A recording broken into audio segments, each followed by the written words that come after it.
Hello നമസ്കാരം. ഇത് സായുവിൻ്റെ മോൻ്റെ ബർത്ത്ഡേക്ക് ചെയ്തിട്ടുള്ള കേക്കാണ്, പിസ്താഷ്യോ ഫ്ലേവറിൽ. ഒരു റെഫറൻസ് പിക്ചർ ഉണ്ടായിരുന്നു, ഏകദേശം അതുപോലെയൊക്കെ തന്നെ ചെയ്തിട്ടുള്ളത്. സായു കുറേ കേക്ക്സ് വാങ്ങിയിട്ടുണ്ട്. മോന് വേണ്ടി ചെയ്തിട്ടുള്ള രണ്ടാമത്തെ കേക്കോ മറ്റോ ആണല്ലേ സായു?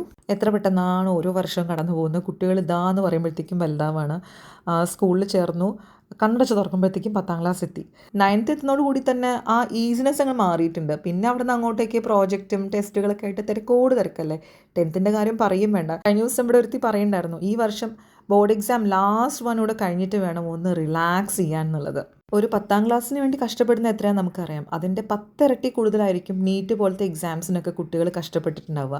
ഋതുവിടെ പറഞ്ഞ മാതിരി 10ാം ക്ലാസ്സിൻ്റെ അവസാനത്തെ പരീക്ഷ ഒന്ന് കഴിഞ്ഞിട്ട് വേണം സമാധാനിക്കാൻ അങ്ങനെ ആഗ്രഹിക്കുന്ന അതേപോലെയൊക്കെ തന്നെ ആയിരിക്കില്ലേ മാസങ്ങളോളം വർഷങ്ങളോളം ഈ പരീക്ഷയ്ക്ക് വേണ്ടിയിട്ട് പ്രിപ്പയർ ചെയ്തിട്ടുള്ള ഓരോ കുട്ടിയും ആഗ്രഹിച്ചിട്ടുണ്ടാവുക. ഏറ്റവും ബെസ്റ്റായിട്ട് കൊടുത്തിട്ട് അതിന് റിസൾട്ടിന് വേണ്ടി വെയിറ്റ് ചെയ്തിട്ട് ഇനി അങ്ങോട്ട് ഭാവിയിലെ കാര്യങ്ങളെക്കുറിച്ചായിരിക്കും അവർ സ്വപ്നം കണ്ടിട്ടുണ്ടാവുക.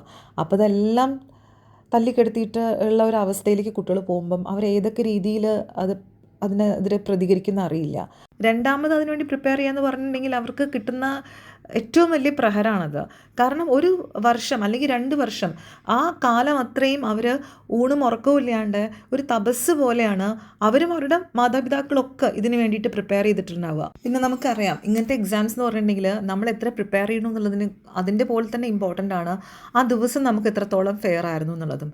ഇതെല്ലാം ഒത്തുവരുമ്പോഴാണ് ഒരാൾക്ക് അവരുടെ ഏറ്റവും നല്ല പെർഫോമൻസ് കൊടുക്കാൻ പറ്റുന്നത്. ഇങ്ങനെ ഒന്നിലധികം ഫാക്ടേഴ്സ് ഒത്തുവരും എന്നുള്ളത് നമുക്കത് പ്രതീക്ഷിക്കാനേ പറ്റുള്ളൂ. അങ്ങനെ സംഭവിക്കണമെന്ന് നിർബന്ധമില്ല. അപ്പോൾ ഇതൊക്കെ തിരിച്ചറിയുന്ന കുട്ടികൾ ഏറ്റവും നിരാശയിലേക്കേ പോവുള്ളൂ. അവരാണ് ഇപ്പോൾ തെരുവിൽ അവരുടെ ആവശ്യങ്ങൾക്ക് വേണ്ടി ബേസിക് ആയിട്ടുള്ള അവരുടെ നീഡ്സിന് വേണ്ടിയിട്ട് ഫൈറ്റ് ചെയ്തുകൊണ്ടിരിക്കുന്നത്. ഞാൻ ഈ ടോപ്പിക്ക് സംസാരിക്കണോ വേണ്ടയോ എന്നുള്ളത് കുറേ ആലോചിച്ചു. കാരണം അത്രയധികം ഇമോഷണലാണ് ഞാൻ. അപ്പോൾ അത് എനിക്ക് എത്രത്തോളം എനിക്ക് എക്സ്പ്രസ് ചെയ്യാൻ പറ്റുമെന്ന് എനിക്കറിയില്ല. കാരണം ഇമോഷൻസ് ഒരു പരിധി കൂടിക്കഴിഞ്ഞാലും നമുക്കത് വേണ്ട രീതിയിൽ കൺവേ ചെയ്യാൻ സാധിക്കില്ലല്ലോ. ആ കുട്ടികൾക്ക് വേണ്ടിയിട്ട് എന്താ ചെയ്യാൻ പറ്റുകയെന്ന് ഇങ്ങനെ ആലോചിച്ചപ്പോഴാണ് 2 ദിവസം മുമ്പ് ഞാൻ കുറച്ച് ഫുഡ് കൊടുത്തുവിടാമെന്ന് വിചാരിച്ചത്. അവർ ചെയ്യുന്ന വലിയ കാര്യങ്ങൾക്ക് ഒരു കുഞ്ഞ് സപ്പോർട്ട് നമ്മുടെ ഭാഗത്തു നിന്നും കൊടുക്കണ്ടേ.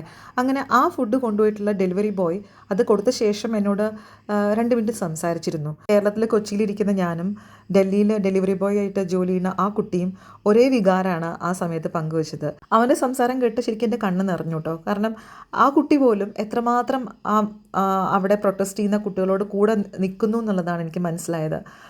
പലർക്കും ജോലി കാരണവും പ്രാരാബ്ദം കാരണവും അവിടെ എന്തെങ്കിലും ചെയ്യാൻ പറ്റിയില്ലെങ്കിൽ മനസ്സുകൊണ്ട് ഇങ്ങനെ ഒരുപാട് പേര് കൂടെ നിൽക്കുന്നുണ്ട്. ശരിക്കും പറഞ്ഞാൽ ഇത് തന്നെയല്ലേ യൂണിറ്റി ഇൻ ഡൈവേഴ്സിറ്റി എന്ന് പറഞ്ഞാൽ. ഇന്ന് ഒരുപാട് പേര് ഒരേ മനസ്സോടെ ഒരേ കാര്യത്തിന് വേണ്ടി ഒരുമിച്ച് നിൽക്കുമ്പോൾ അതാണ് നമ്മുടെ സ്വന്തം ഇന്ത്യ എന്ന് മനസ്സിലാവണം.